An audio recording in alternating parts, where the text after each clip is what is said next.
Okay everyone, welcome back to another video on the channel. Today we're back on GT Sport and we're back with a daily race C that we did on Monday's live stream. So if you watch this, you'll know what an entertaining race this was.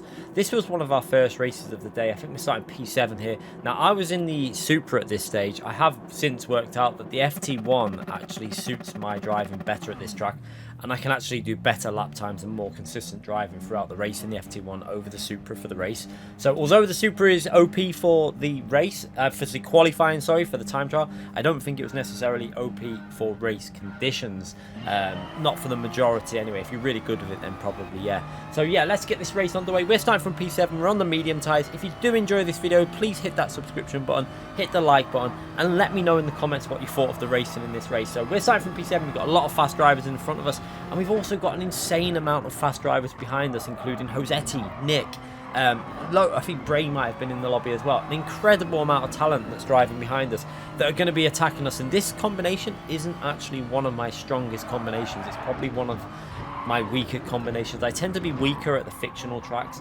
So yeah, starting from P7, let's see what we can do. It's going to be incredibly difficult. We've got Sparks in front of us driving in the Peugeot RCZ that should be a reasonably okay car at this track. So I was thinking, it looks like he started on the mediums also.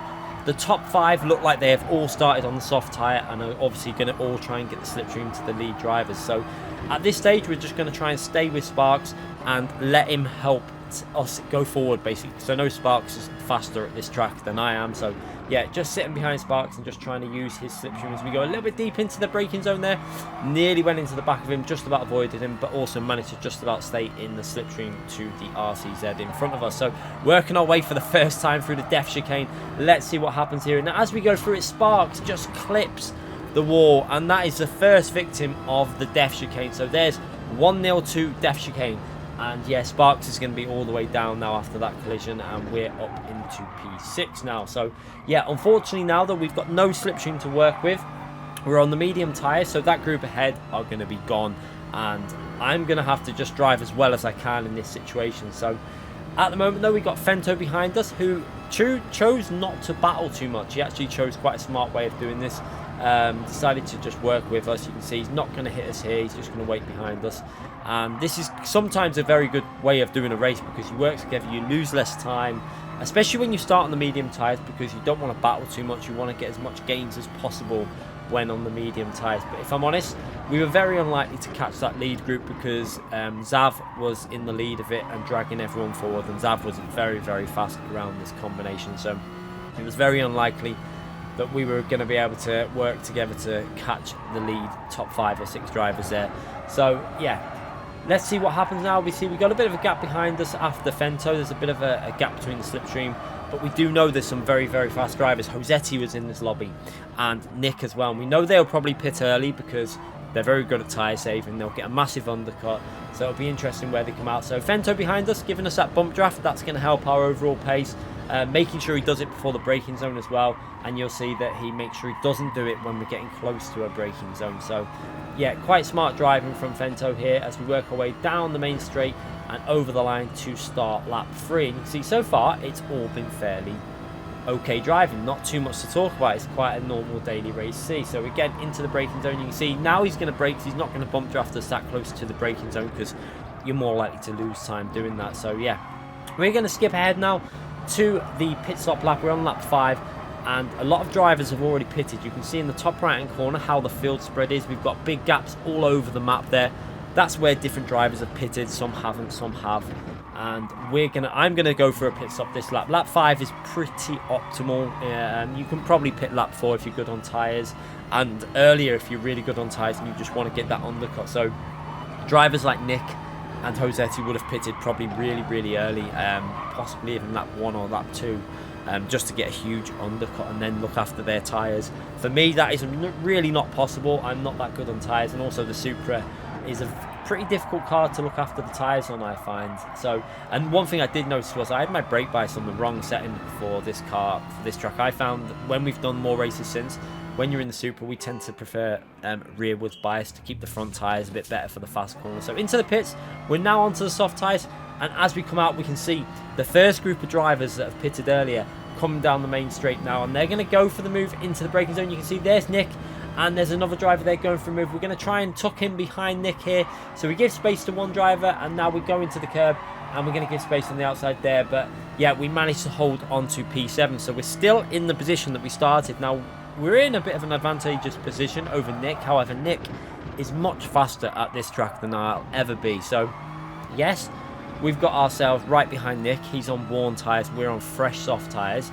So we do have the advantage on tyres. However, we have a big disadvantage on pace because I'm pretty poor around here. But what I decided to do was, at this stage, why we've got the slipstream to Nick is just get in his slipstream and kind of work with him because his tyres are still pretty good. We can see that he's done the fastest lap of the race by quite a clear mile there.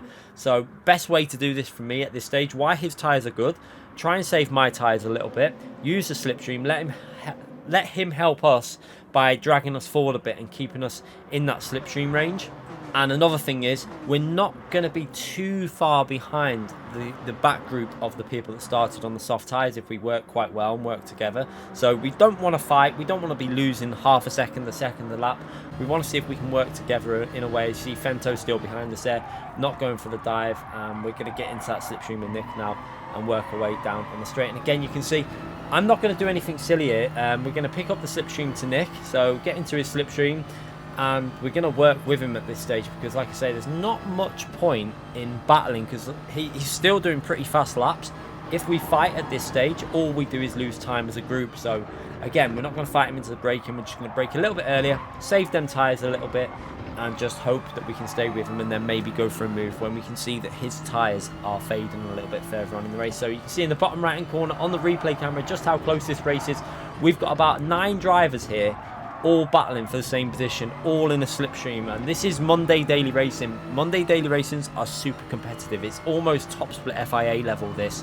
A lot of very, very fast drivers in the lobby and very consistent drivers. So you have to be bringing your A game. And unfortunately, at this track, that isn't always possible for me. I do struggle here massively. So yeah, into the slipstream with Nick. And again, you can see I'm not going to go for a move here because there's no point fighting. I'm just going to back out, save my tyres a bit, brake a little bit earlier, and then just slow down shift into the corner just to save the rears as well, and then just stay behind them. Another thing is, through the depth chicane, you don't want to be too close to another driver. So in general, when I'm behind someone here, I'll lift like I did there. Again, lifting a little bit, just giving myself a little bit of space just so that if he makes a mistake, I can then react to it. It's something I tend to do when I'm behind someone very closely through there, because it's quite a nervous corner to go very close to someone.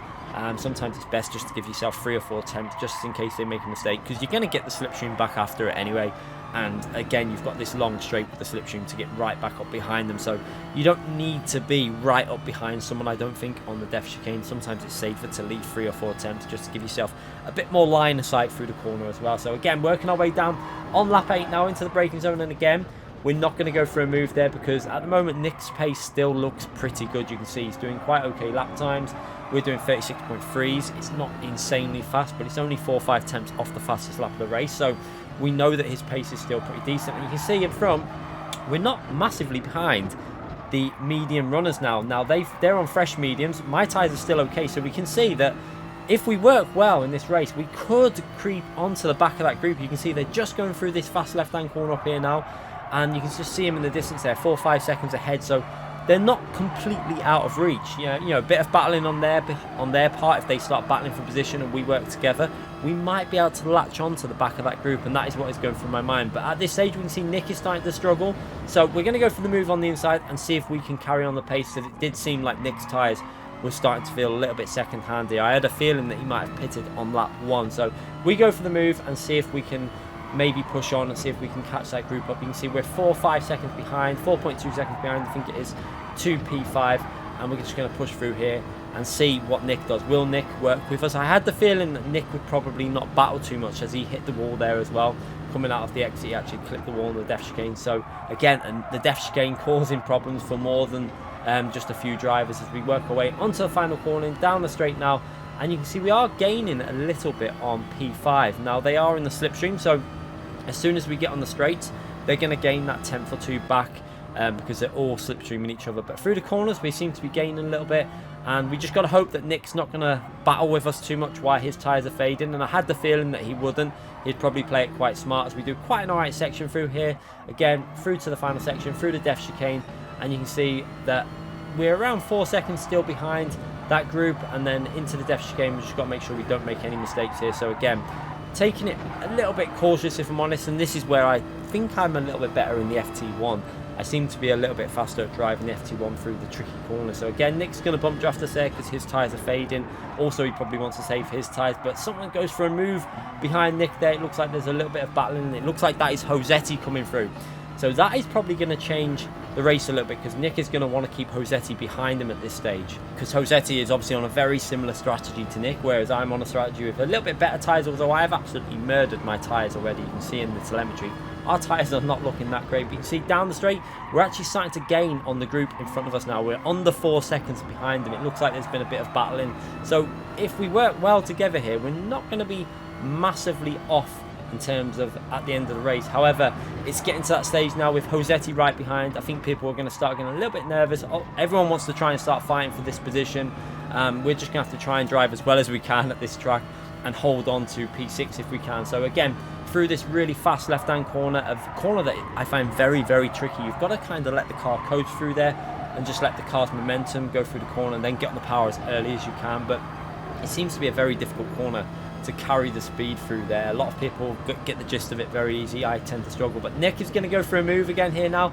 He's obviously got Josete right behind him, so he's going to try and go up the inside. We're going to give him the space on the outside there and then try and go around the left hand side. Can we get a better exit speed than him? We actually do get a better exit, but on the exit here we're going to have to back out. So I decided to back out of this corner because it just doesn't work. 2 into this corner always ends bad. So this time I decided to back out, let Nick go through. We're going to tuck back into his slipstream and then see if we can get back past him with a bit of slipstream on the main straight. So into the braking zone, we've got Josete behind us. You can see having a little look up the inside, but we're going to shut that door straight away because a little bit too far back. So we're going to just shut that door and get back into the slipstream with Nick. Nick's going to weave to the right, then back over to the left. Obviously, if he's going to try and break the slipstream on this straight, obviously that is perfectly entitled to do, as long as you're not doing it 5 or 6 times down the straight, which Nick isn't doing. So into the braking zone, he's then going to go defensive, which he's again entitled to do. We're going to try and go around the outside, but again, just not enough grip yet, and we run very close to running off the track there. Luckily, we managed to keep it on and keep a bit of momentum. Now we've got Josete on our right hand side. Josete's going to try and go down the right hand side, but thankfully backs out of that. He just didn't have enough of his car up the inside. Also the FT1 not quite as strong on acceleration, but very good through corners, obviously the FT1. So again, holding on to P7 now with some very, very fast drivers around us. So into this left hand corner, Nick has a big moment there, just gets his rear right hand tyre onto the grass, nearly loses control, just about manages to save it. And yeah, that was a close one for Nick, but we're still in that slipstream. Now Josete's got a really good slipstream out of that FT1 from obviously the really fast corners he's able to go through there. So fast. He's got the outside line. I'm going to try and brake late on the inside. You can see we managed to hold the inside. We've still got pretty good traction off the Supra, and we just about managed to hold on to P7. However, the FT1 is on our left. A little bit of like lag desync with Nick there, just bounces into the wall, and Josete backs out of that. We back out of it. And unfortunately for Nick though, he clips into the wall. So Nick, just again, another victim of the def chicane, just slightly wrong line through the corner, and he clips into the def chicane. So we're up to P6, and now it's a battle with Josete on our left hand side there in the FT1. Now that car, obviously he's pitted early, but we know that that car is very, very good on tyres. So with Josete's ability and his ability at saving tyres, and the fact that he's a much faster driver than me, this is going to be very, very difficult. So we're going to stay to the left hand side and try and defend as well as we can. Into the braking zone, we're going to brake as late as we can, and then into the corner. Josete comes across us a little bit there, but both of us just about make the corner, and Josete takes that position up into P6. But now we've got another car on our right hand side. However, we've got the slipstream and a bit more momentum out the corner. We're going to give him a bit of space on the right hand side, and again a bit of space into this right hand corner, and some great side-by-side racing here.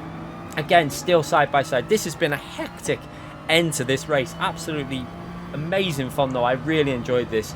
And then now into this fast left hand corner, we're gonna have to stay very close to left to give Eric in front of us a space on the right hand side, and we're down to P8. However, we're gonna get that slipstream on this uphill section. It looks like Eric might have lost a slipstream to Josete, so we're gonna possibly go for a move. We're gonna go to the left and then fake to the right, and then yeah, up into the braking zone. We've just about got the inside. He's going to go wide and try and get a wider line off the corner, which he does. We get good traction on the inside, so we're up to P7 again. However, we're side by side through here. who is going to back out, and he's got the inside. I decided to back out and just let him go because, again, 2 into 1 does not work. So one of you have to back out. So I decided to back out, and unfortunately, Josete there has hit the wall on the death chicane. Again, more drama on the final lap. Up into P7, we've got a 3 wide situation now going into the final corner. We've got Fento on our left there. We've got Eric on our right. A bit of contact off Eric there. Squeezes us to the left. We're going to try and out-drag him now all the way to the finishing line, taking the shortest route possible there and up to the finishing line, and just about nearly get ourselves back up to P6. But what a race. And that shows you sometimes it doesn't matter where you finish in a race. It's all about the entertainment. That was one of the most enjoyable races I've been in. I thoroughly enjoyed that. Racing with some of the well-toured drivers from Gran Turismo FIA series. And yeah, that was brilliant. Great entertainment. Hope you lot enjoyed it. A P7 start, a P7 finish. But yeah, what a race. Thanks again for watching, everyone. Make sure you hit that like button. Subscribe if you haven't already done so. And yeah, let me know in the comments what you thought of that racing.